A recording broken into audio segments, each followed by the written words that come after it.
La ventana abierta. Saki. Mi tía bajará en un momento, señor Nuttall, anunció una imperturbable jovencita de 15 años.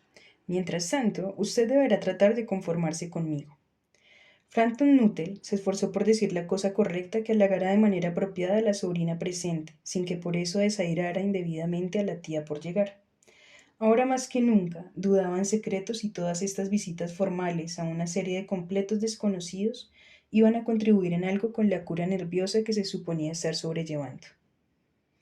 Ya sé cómo va a ser, había afirmado su hermana cuando él se preparaba para salir hacia su retiro rural. Te recluirás allá y no hablarás con ningún alma viviente, y tus nervios estarán peor que nunca por el desánimo. Debería darte cartas de presentación para toda la gente que conozco allá. Algunos, hasta donde puedo recordar, eran bastante agradables. Frampton se preguntaba si la señora Stapleton, la dama a quien se encontraba presentándole una de las cartas, formaba parte de ese agradable grupo. ¿Conoces a mucha gente de por aquí? Preguntó la sobrina cuando juzgó que ya habían tenido suficiente comunión silenciosa entre los dos. Casi nadie. Contestó Frampton. Mi hermana estuvo aquí en la casa parroquial, ¿sabe? Hace unos 4 años y me entregó cartas de presentación para alguna de la gente de acá. Pronunció la última frase con un evidente tono de lamento. Entonces, ¿prácticamente no sabe nada sobre mi tía? Insistió la imperturbable jovencita. Solo el nombre y la dirección. Admitió el visitante. Se preguntaba si la señora Stapleton estaría casada o viuda. Algo indefinible acerca de la habitación parecía sugerir la presencia masculina. La gran tragedia le sucedió hace apenas 3 años, dijo la muchacha. Debió haber sido después de la época de su hermana, La tragedia. preguntó Frampton. De alguna forma, en ese apetecible rincón rural, las tragedias parecían fuera de lugar. Tal vez usted se preguntará por qué mantenemos esa ventana completamente abierta en una tarde de octubre, dijo la sobrina señalando una puerta-ventana grande que daba hacia un jardín. Hace bastante calor para esta época del año, Afirmó Frampton. pero ¿tiene algo que ver esa ventana con la tragedia? Fue por esa ventana que hoy hace 3 años su esposo y sus dos hermanos menores salieron para su día de casa. Nunca regresaron. Cruzaban el coto en dirección a un terreno favorito para cazar al acecho, cuando un pantano traicionero se los tragó a los tres. Había sido un verano terriblemente húmedo, ¿sabe? Y lugares que en otros años fueron seguros cedían de un momento a otro y sin previo aviso. Nunca se recuperaron los cuerpos. Fue lo más espantoso de todo. En ese punto, la voz de la muchacha perdió el tono imperturbable y se volvió entrecortadamente humana. La pobre tía cree todo el tiempo que regresarán algún día, los tres y el pequeño Spaniel castaño que se perdió con ellos, y que entrarán por esa ventana justo como solían hacerlo. Esa es la razón por la que la ventana se mantiene abierta todas las tardes hasta que está ya bastante oscuro. Pobre tía querida. A menudo me ha contado cómo salieron. Su esposo con el impermeable blanco colgado sobre el brazo. Y Ronnie, el menor de los hermanos, cantando Bertie, why do you bound? Como hacía siempre para tomarla del pelo. Pues ella decía que le ponía los nervios de punta, ¿sabe?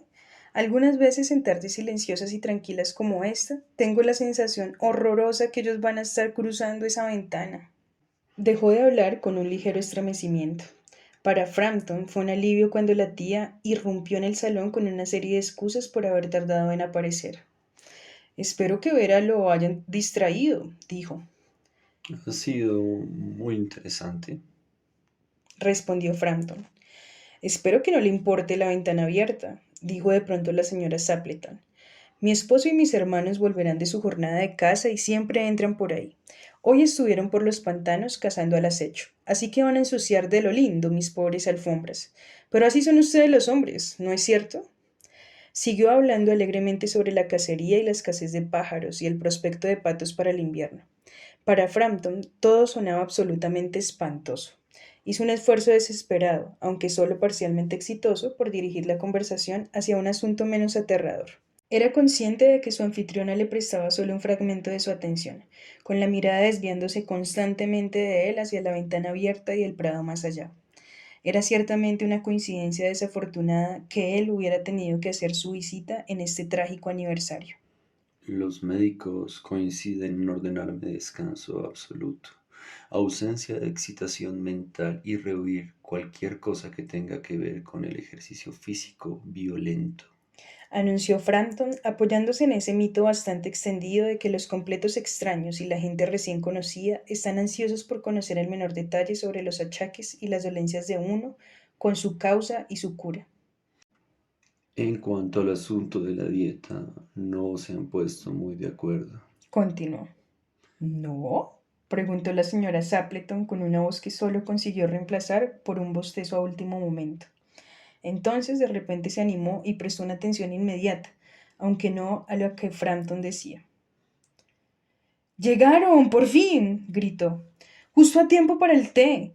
Y no parecen estar de barro hasta los ojos. Frampton se estremeció ligeramente y se volteó hacia la sobrina con una mirada que intentaba transmitir una comprensiva compasión. La muchacha miraba hacia afuera a través de la ventana abierta con un aturdido terror en los ojos. Con la glacial sacudida de un temor sin nombre, Frampton se movió en la silla y observó en dirección a la puerta-ventana. Cada una llevaba un arma bajo el brazo y una de ellas cargaba además un abrigo sobre los hombros. Un agotado spaniel castaño se mantenía a sus talones. Se acercaban silenciosamente hacia la casa y entonces una ronca voz juvenil cantó bajo la oscuridad: I said Bertie, why do you bound? Frampton agarró el bastón y el sombrero frenéticamente. La puerta de entrada, el camino de gravilla y el portón del frente fueron etapas apenas advertidas en su precipitada retirada. Un ciclista que avanzaba por el camino tuvo que lanzarse al seto para evitar la inminente colisión. Ya estamos aquí, querida. Dijo el que llevaba encima el impermeable cuando cruzó por la ventana. Algo de barro, pero casi todo seco. ¿Quién era ese que salió corriendo cuando nos acercábamos? Un hombre lo más particular, un tal señor Nuttall, contestó la señora Sapleton. Solo consiguió hablar de sus dolencias y se fue a toda prisa sin pronunciar una sola palabra de despedida o de disculpa cuando ustedes llegaron. Cualquiera pensaría que había visto un fantasma. Imagino que fue el Spaniel, dijo la sobrina con tranquilidad.